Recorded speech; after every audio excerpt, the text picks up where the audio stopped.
Esta es la primera edición del programa Hablemos de Cine, otra vez, herencia que queremos rescatar de nuestro gran crítico cinematográfico Enrique Ponce Garay, por parte de la Cinemateca Universitaria Enrique Ponce Garay, por parte también de Astrolabio. Nuestros jóvenes se han dedicado al cine en los últimos 2 años y estamos esperando un tercer año con nuevas promesas, así que hoy tenemos una entrevista al legendario joven Osmar García. Bienvenido, Osmar. Gracias, gracias. Un placer. Tenemos una pregunta muy interesante, Osmar, y bueno, ya te la has de imaginar. Hablemos del cine como herramienta para la filosofía. Hablemos de la necesidad del pragmatismo que hay en la filosofía, al menos la filosofía hondureña, y cuál es la trascendencia de eso en el caso de tu ejecución. Creo que esa es una pregunta bastante fundamental y necesaria cuando hacemos cine, porque realmente lo que estamos contando es la realidad, pero la realidad a partir de nuestros ojos. Entonces, para eso es importante siempre tener un argumento, incluso un posicionamiento que parta desde lo teórico para luego trasladarlo de forma artística por medio del lenguaje cinematográfico a imágenes que cuenten lo que uno está interpretando de lo que ve el diario vivir. Entonces creo que esa parte es fundamental cuando ya tenemos ciertos fundamentos que parten de la filosofía para tratarlos en el cine. ¿Por qué? Porque hay muchas cuestiones que analizar, empezando desde la perspectiva estética. ¿Cómo vemos el mundo? ¿Cómo lo percibimos? ¿Cómo lo sentimos? El tema de cómo surge una idea, cómo se crea una historia que llegue realmente hasta el espectador y que trasciende en ese aspecto. Entonces, en ese sentido, o de una forma bien por encima, se puede decir que es fundamental que siempre toda historia, todo proceso artístico, en este caso del que estamos hablando, el cine, tenga un fundamento filosófico, porque es a partir de ahí que se cuestionan muchas cosas y se puede practicar, se puede poner en tela de juicio a partir de las imágenes. Y creo que no hay otro espacio más ameno que este, pues, que sea el mismo cine, que a partir de diferentes disciplinas se puedan expresar, contemplar o materializar incluso en la realidad que se está contando fenómenos del mundo, fenómenos que la filosofía constantemente trabaja en ellos, se crea problemáticas, se crean preguntas a través de ellos. Entonces creo que el cine es un campo, es un espacio fundamental para transmitir también estas inquietudes al espectador, desde el artista que las realiza. Hablando de los conceptos, porque hubo varios conceptos ahí entre dichos, toquemos un poquito el lenguaje cinematográfico. Hablemos del concepto del lenguaje cinematográfico y el uso que le has podido dar en función y en beneficio de la filosofía. Ok, creo que primero es importante mencionar el tema del lenguaje como tal. Creo que todo conocimiento, todo, parte o se crea en el lenguaje y solo se comprende o se adquiere a través del lenguaje. Entonces, partiendo por ahí, vemos la importancia de que una obra de arte transmita, tenga elementos específicos que permitan que el espectador comprenda y interprete la obra. Ahora, cuando hablamos de cine, hay un lenguaje cinematográfico, como lo acaba de mencionar. Este lenguaje cinematográfico se va a encargar de hacer que el espectador capture todos los elementos que se están contando a nivel de símbolos, a nivel de signos, porque al final lo que vemos en un plano cinematográfico es eso, es un compendio, es un conjunto de elementos que todos funcionan en conjunto, pero están entrelazados y funcionan en consecuencia por un lenguaje que está presente. Y ese es el lenguaje cinematográfico, el cual se va a comprender no solo sobre cuestiones que vemos constantemente, como el tema del color, sino hay una composición también, hay una intención, incluso puede haber hasta el ritmo en el que se está contando la historia, en el ritmo del montaje mismo cuando se cuenta una historia. Puede ser un poco más lento, puede ser algo más rápido, y eso va a ayudar a que el espectador construye una sensación a la hora de estarlo viendo. Entonces el lenguaje cinematográfico viene a ser esa parte fundamental que conecta directamente la obra con el espectador, si lo podría decir de esa forma. Podríamos decir que a nivel personal, entonces hay cierta realización otorgada a través de la práctica del cine. Sí, sí, totalmente, totalmente. ¿Por qué una trilogía de la contemplación? ¿Cuáles son las condiciones que hicieron tomar esa decisión? Ok, gracias por la pregunta. Creo que eso es importante para que hablemos de lo que hemos lo que hemos podido hacer hasta ahora. Y hablar de una trilogía de la contemplación me parece una cuestión bastante hermosa, para decirle así, para que tres obras que realmente no se planificaron con ese sentido de que fuera una consecuencia de la otra en la misma temática, se puedan juntar y tener elementos precisos que las junten y podamos hablar de categorías como la contemplación misma. Entonces creo que principalmente está el tema de la intención y el interés, que para mí es el tema de contemplar el mundo, contemplar la realidad, y partimos de una obra inicial que va a tratar la contemplación del mundo a través de los recuerdos, a través de los sueños, cómo se puede plantear otra realidad que está en nuestro subconsciente para luego transmitir en la realidad, cómo el artista crea formas, crea sus propias obras, pero hay un proceso anterior a eso, hay un proceso antes de que la obra salga al mundo. Entonces, empezando por ahí, luego que estamos hablando del viaje de Marco, en ese aspecto, como decir, la primera que entraría en esa trilogía. Luego vendríamos a hablar un poco de La lágrima de Tánatos, Ujú. una historia ya que conecta los hechos, que nos sirve para para contemplar un solo momento donde dos personas se conectan de forma inesperada, nada preparado, para hablar de problemas que realmente en cada uno de ellos están presentes, pero lo tienen desde una perspectiva y desde un sentimiento y desde una gradualidad distinta, para darle solución a algo, para tener incluso hasta una perspectiva existencial, para cuestionar realmente la muerte, para ver qué hay realmente, qué se debe hacer al afrontar estos problemas, a estos dilemas que hay en la vida, y que realmente se debe pensar también en la vida misma, y que la muerte es parte de ella, definitivamente. Entonces creo que ya cuando vemos en esta segunda entrega, podemos ya ver un acercamiento ya más al ser humano como tal, en su conjunto y en su relación con los demás, en ese sentido. Luego podríamos hablar como tercera que podría entrar ahí, Sin Piedad.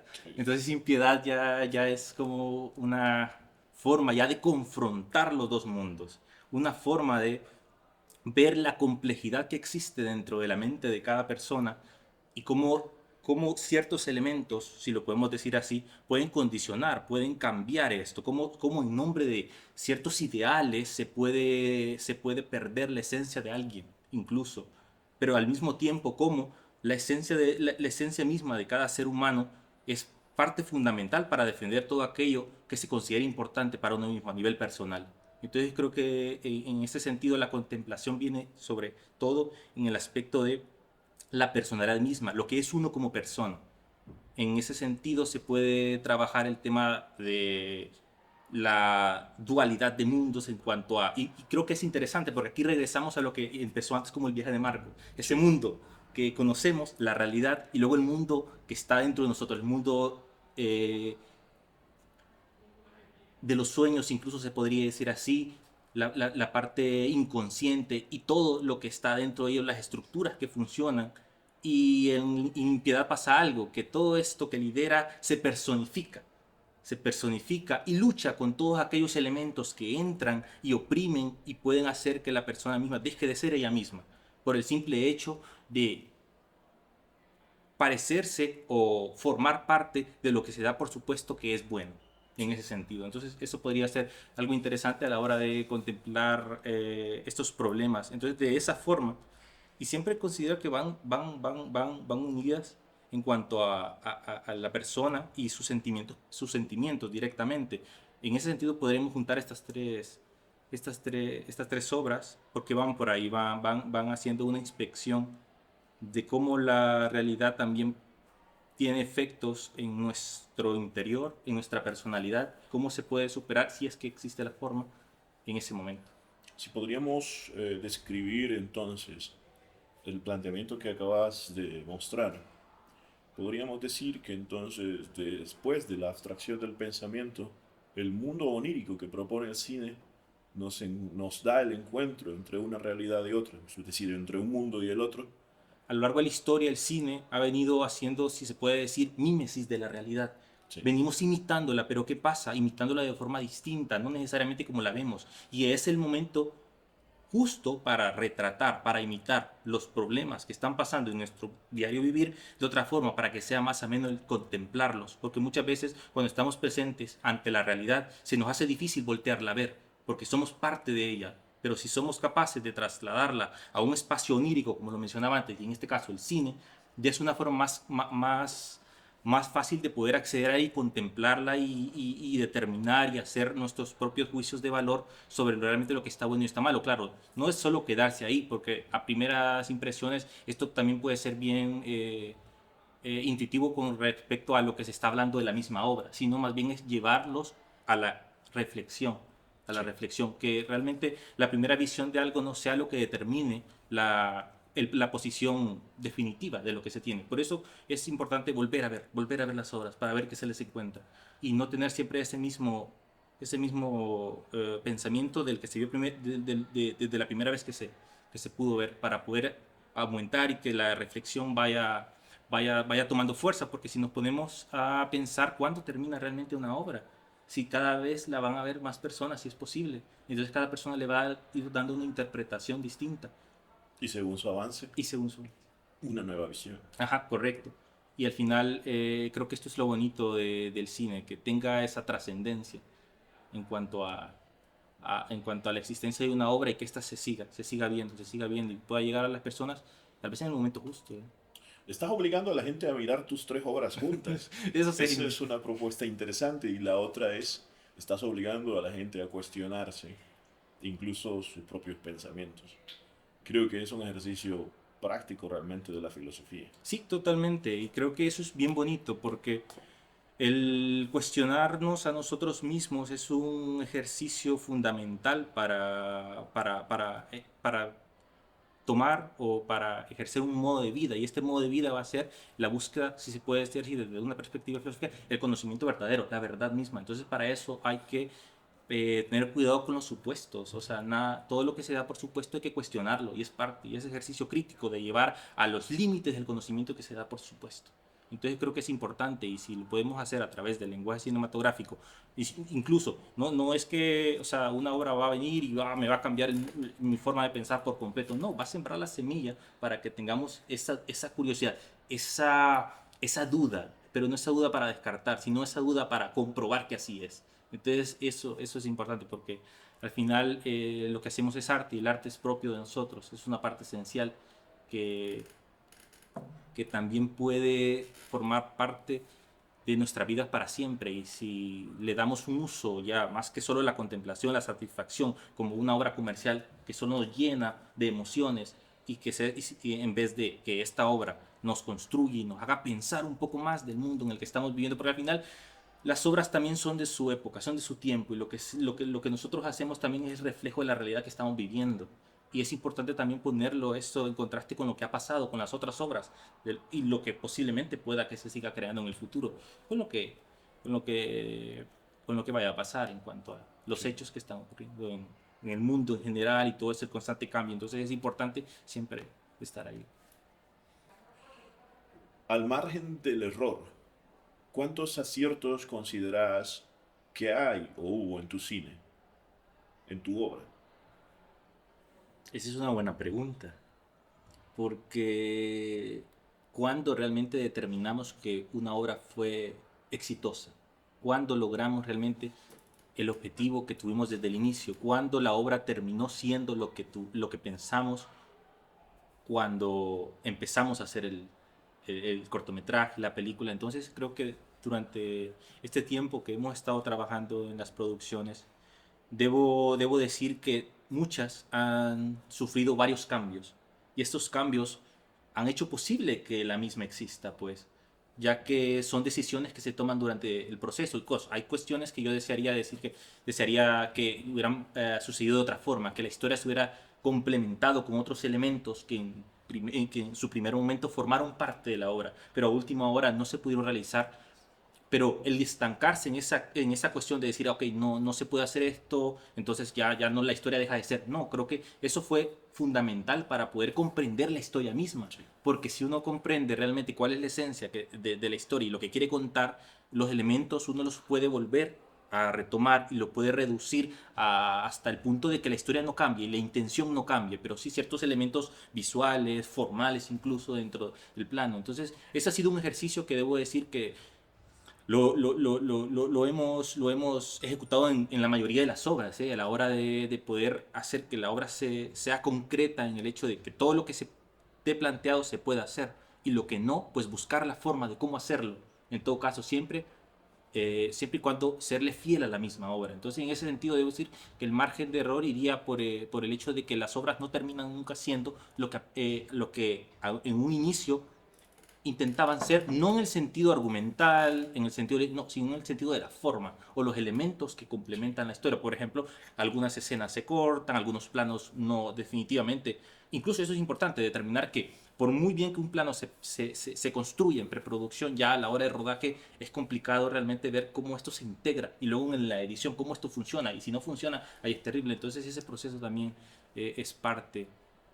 Luego el tema sobre todo el acierto, creo que está más en que la obra se pueda presentar, que la obra pueda ser vista y que existan opiniones a favor y en contra, porque eso es parte también, eso es parte, y porque se crea una discusión sobre todo, que se hable de la obra. Entonces por ahí va, creo que esa parte de acertar en todo lo que se hace y también siempre tener un margen de error a la hora de crear cine. Es válido. Entonces diríamos que el error más bien es una riqueza en una obra cinematográfica. Sí, el error es como esa parte, esa prueba para ver qué pasa, o sea, para ver si la obra al final sobrevive ante ello y cómo se supera. Porque de alguna otra forma cada proceso creativo es caótico. Entonces lidiar con todas esas cuestiones trae a conflictos creativos en ese aspecto. Entonces que existan errores en ese proceso, sí estoy de acuerdo que es parte más bien beneficiosa para todos los que participan en ello.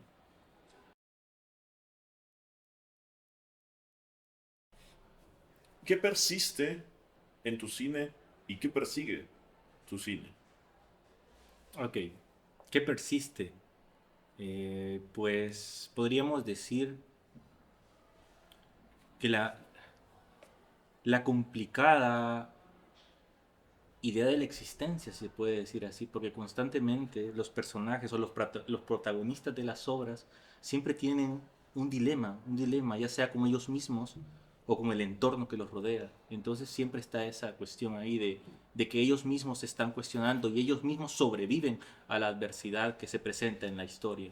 Entonces siempre está esa cuestión ahí de estar presente en el mundo y de alguna forma someterse a la angustia que éste conlleva si se toma el camino realmente de ponerse en contra de lo que está establecido. Si tomamos el concepto de la angustia, se vuelve una conversación de horas. Sí, totalmente, totalmente. Ok. A partir de esta consecuencia, porque al final es una consecuencia, empezás a hacer cine y poco a poco te vas dando cuenta de que tu tema persiste. ¿Y qué herramientas heredas a los directores de las generaciones que vienen? Ok, para eso me gustaría antes mencionar de dónde parten mis herramientas, si se podría decir así. Pues debo decir que hay que darle mérito a todo el cine existente, Sí. porque no hay mejor forma de aprender de cine que viendo cine, y sobre todo si se ven a los a los grandes autores que han hecho obras maestras y que siguen siendo vigentes hoy en día, que son atemporales y que nos enseñan un montón tanto de cómo se debe sentir, cómo se debe hacer una película y qué motivos los guiaron a ellos para hacerlos, porque debemos también ver el contexto. Luego, si vemos a futuro, ¿qué podría yo brindarles a todas las generaciones? Pues diría que compartirles un poco esa motivación de querer hacer cine sin importar realmente lo que quieran contar, sin miedo incluso a que no sea entendido, sino que a lanzarse en ese aspecto. También la otra cosa que sí recomendaría es que hacer cine no es solo del director, no es solo de una persona, es un trabajo colectivo, es una comunión constante. Hacer cine es trabajar en grupo, el producto final, el cortometraje cuando se presenta, es el esfuerzo de todos. Entonces creo que lo importante que podría mencionar como una herramienta fundamental es el trabajo en equipo, la comunicación por sobre todas las cosas, porque constantemente estamos lidiando en producción con varias cuestiones estamos comunicando nuestras ideas, estamos trabajando, todo siempre claro en el marco de respeto, pero también esa libertad que cada uno debe tener a la hora de posicionarse y decir, ok, esto no me gusta, esto puede ser de otra forma. No esperando a que se tome que se tome en cuenta de plano, sino expresar lo que realmente, para que no se quede con ese deseo. Entonces creo que sí, creo que lo que podría recomendar y hacer que las otras generaciones que vengan puedan considerar eso, es que realmente esto que estamos haciendo es arte, pero también es una construcción en conjunto, es una actividad colectiva, donde muchas ideas chocan, pero también muchas ideas se juntan y crean cuestiones impresionantes. Se construyen a través del choque. Ajá, correcto. Ahí está Es como otra cuestión un colisionador. otra cuestión que tendríamos todo un día para hablarlo y Sí. no terminaríamos. ¿Qué produce y qué, hasta dónde podríamos llegar con esos choques ahí de ideas? Ok, en tu experiencia, ¿es el cine para la filosofía o la filosofía para el cine? Ah, pucha, qué pregunta. Ese es bien difícil. Bueno, voy a decir que parte de la filosofía. Parte de la filosofía donde el cine forma parte de ella y es a partir de eso que se empieza realmente a construir. No voy a decir tampoco que, o sea, que la filosofía creó y hizo posible el cine, no, porque si nos damos cuenta a nivel de historia, el cine ¿qué es? Es el conjunto de disciplinas que se juntaron para crear un nuevo lenguaje, un nuevo sistema. Tampoco en algún momento se podría creer que también el cine es el conjunto de otras artes subordinadas al mismo, pero no. Podría entonces decirse que el cine es el ejercicio de la filosofía en la búsqueda del lenguaje hacia la verdad. Esa es buena pregunta. Vamos a ver. Ok. Yo podría decir más bien que es el cine el metalenguaje que ofrece la filosofía para contar la realidad, porque estamos contando el mundo, estamos hablando de lo que existe, si podría ser ese como el lenguaje objeto, nuestro mundo, a través del cine, el lenguaje cinematográfico, el metalenguaje que utilizamos para contar la realidad. Y esto lo podemos relacionar meramente con eso, con la filosofía misma, la filosofía del lenguaje incluso. Entonces, desde esa perspectiva diría que el deseo de querer contar, de querer crear realidades, que crear mundo, como dijo el mismo, creo, si no me equivoco, el Tarkovsky, que cada plano es un mundo existente y no deja de existir mientras esté presente. Entonces creo que todo eso nos lleva a cuestionar la realidad. Entonces pienso en que sería muy difícil hacer cine sin que sin la filosofía, podríamos decirlo así, sin que existan siempre esos fundamentos filosóficos que están presentes, porque incluso al decir que una historia tradicional que sea, o sea, un drama bastante, sí, sin ninguna complejidad a nivel argumental, siempre dentro de ello va a haber un conflicto, va a haber un dilema, va a haber un problema y los personajes o los protagonistas van a hacer juicios, y son esos juicios, considero, que son los que mueven la historia. Entonces, desde esa perspectiva, estamos pensándolo, estamos reflexionando dentro, los personajes están reflexionando dentro de la, de la historia. Ah, y si lo vemos desde el punto de vista del guión, para que exista una obra tiene que haber conflicto. Sí, totalmente. Es prácticamente la existencia humana viva. Sí. Ok, vamos a tocar dos preguntas más. Creo que hay tiempo suficiente. Una es, vamos a hablar de la melodía reminiscente. Ok, Sí, buenísimo. hablemos de las obras que no llegan a su culminación. Una es esa pregunta y la otra es, ¿y, qué depara a los condenados? Ok. Ok, voy a empezar por primero hablar de la melodía reminiscente. Esta fue una adaptación del guión del poeta Hambreado. Eso es lo interesante que estamos hablando ya del director trabajando cine por encargo. Ajá. Exacto, porque realmente aquí fue un reto, si se podría decir para mí, el hecho incluso de pensar hacer un cortometraje donde el guión no fue escrito, no escribí el guión. Y para muchos cineastas, incluso teóricos de cine, esa es una parte fundamental, la relación que el director tiene con el guión. Y Sí. qué impresionante es a la hora de transformarlo, porque realmente ese es el guión presente, luego está el producto terminado.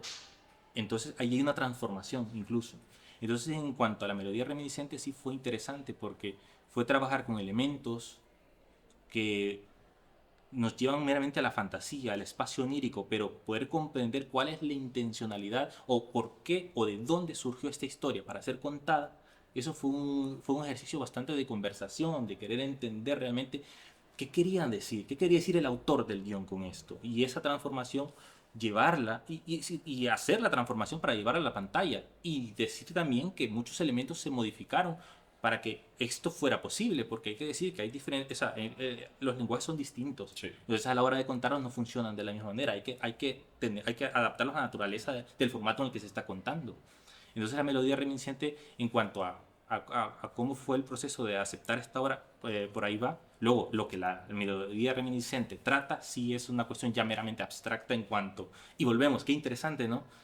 A tratar esa dualidad de mundos, realmente lo que Sí. está pasando, dónde estamos, si estamos en la realidad o no, pero ahí en medio de un problema también sentimental, porque realmente es una historia triste que quiere contar sobre todo qué es aquello que hace revivir que revive en nuestro interior aquellos pensamientos que por alguna razón olvidamos, pero que resuenan y están ahí presentes, durmiendo, si se puede decir, hasta que llega un elemento que los vuelve y los revive, y eso hace, para bien o para mal, los hace sufrir o los hace vivir de alegrías. Entonces por ahí va, hasta el punto de regresar al mundo y de alguna forma aceptar lo que está pasando.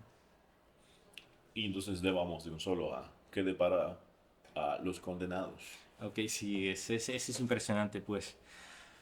Hablemos primero, Los Condenados es una propuesta, es una película que se grabará pronto o en febrero. Es quizá, podríamos decir, el primer largometraje del señor Osmar García. Ese largometraje tiene muchas expectativas, no solo de parte de él, también de todo su equipo y de todas las personas que están haciendo cine actualmente en nuestra comunidad universitaria. Así que partiendo de ahí vamos a entender un poco de tu planteamiento acerca de Los Condenados. Ok, sí.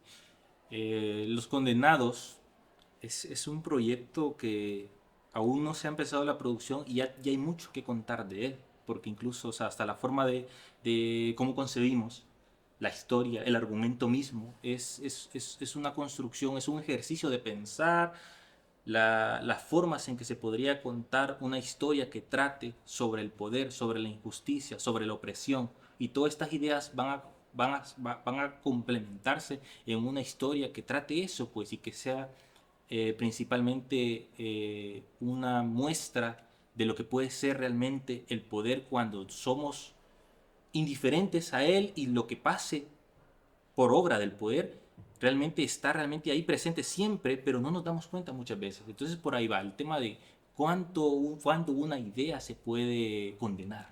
Sí. Entonces, para el argumento partimos de eso y podría resultar un poco complicado poder llevarlo o contarlo, pero creo que lo importante es cómo se llevó, cómo se construyó todo el guión, cómo se adaptó para que estos temas tan complejos tomaran forma, para que el abuso del poder, para que todo aquello que hace que las personas teman, sientan culpa, y dejen de ser ellas mismas, tome forma, pues, tome forma. Y se puede contar en un contexto hostil, si se puede decir así, Sí. donde realmente lo que queda es una sociedad que dejó de cuestionar las cosas, tal vez por miedo, tal vez porque era lo más fácil. ¿Y qué va a pasar cuando hay una ruptura? Cuando alguien decide cuestionarse y por un acontecimiento que todo el mundo lo da porque es bueno, porque está establecido y porque se hace constantemente y se puede caer en ese error de decir, ok, si todo el mundo lo aprueba es correcto, pero ¿qué pasa cuando no? ¿Qué pasa cuando analizamos las cosas a su profundidad? ¿Qué pasa cuando sentimos ese deseo de poner en tela de juicio algo que para todos es normal? Entonces eso es como el principal enemigo de todas esas construcciones, de todas esas estructuras que construyen un sistema opresor, si se podría decir así. Entonces por ahí va de forma simple lo que viene a tratar, los problemas que en los condenados se van a tratar, lo que da inicio, lo que siembra realmente esa intención de revolucionar en cuanto a las ideas, en cuanto al pensamiento. Sí. Y realmente cuáles son las consecuencias, porque podemos decir, ok, se puede esperar algo bueno, se puede esperar algo malo, pero esa es la cosa que se debe, que invito a los espectadores a pensar, que cuál va a ser realmente el resultado, como lo venimos hablando antes con, con, con, con impiedad. Realmente los bandos en cuanto a lo que es bueno y lo que es malo también puede ser bien subjetivo, ¿no? A la hora de contemplar algo. Entonces esto por ahí va. Un gran trabajo nos espera de producción porque estamos queriendo buscar no buscar, sino construir todos los elementos que le hagan justicia a la historia para que se pueda representar en cuanto a los excesos, en cuanto a las sutilezas que pueden existir dentro del planteamiento, para que aparte de que tenga un gran argumento, la historia misma también tenga una gran carga dramática, una gran carga visual, y esto pueda conectar directamente con el espectador. Bien, el trabajo del señor Osmar García nos trata de transportar, nos permite la transmutación mental desde las ideas y la materialización de esas ideas, no solo a través del cine, sino a través de transportarnos en su obra a esos entornos, a esos escenarios. Podemos entonces vincular las ideas, cuestionar las cosas que laten en nuestro entorno, cosas como la muerte, cosas como la opresión, el poder, y volvemos de nuevo al cuestionamiento entonces. Si nosotros tenemos la muerte de una idea, estamos muriendo nosotros también. Eso es prácticamente lo que está haciendo su trabajo. Su trabajo es permitirnos a nosotros acercarnos a la filosofía o al ejercicio de la filosofía a través de su obra. Entonces podemos admirar su obra y podemos darnos cuenta que exista un espacio cinematográfico universitario es el pie y la clave para que nuestra sociedad comience a crecer. Gracias, gracias Osmar García. Un placer. Macizo. Y gracias a todos por mirar nuestro trabajo en Hablemos de Cine otra vez.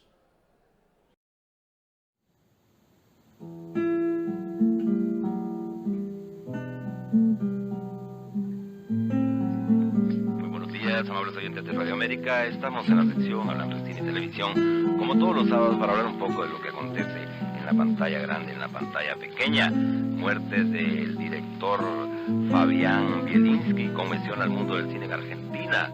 El reconocido realizador cinematográfico argentino Fabián Bielinski, director entre otras películas de 9 Reinas, murió el jueves de un infarto a los 47 años en San Pablo, a donde había viajado para realizar un casting, informó en Buenos Aires una fuente familiar. Al momento de su muerte, Bielinski se encontraba en el Hotel Marriott de la ciudad brasileña y el personal del establecimiento debió derribar la puerta ya que estaba trabada por dentro, según las primeras pericias. Falleció la noche del miércoles. El director, que estaba casado y tenía un hijo de 11 años, habría sufrido un paro cardíaco mientras se encontraba durmiendo en un hotel de San Pablo, donde debía realizar un casting para un corto publicitario, indicaron allegados en Buenos Aires. Revelaron además que el cineasta poseía antecedentes de hipertensión, razón por la cual había dejado de fumar hace algún tiempo y cuidaba permanentemente de su salud.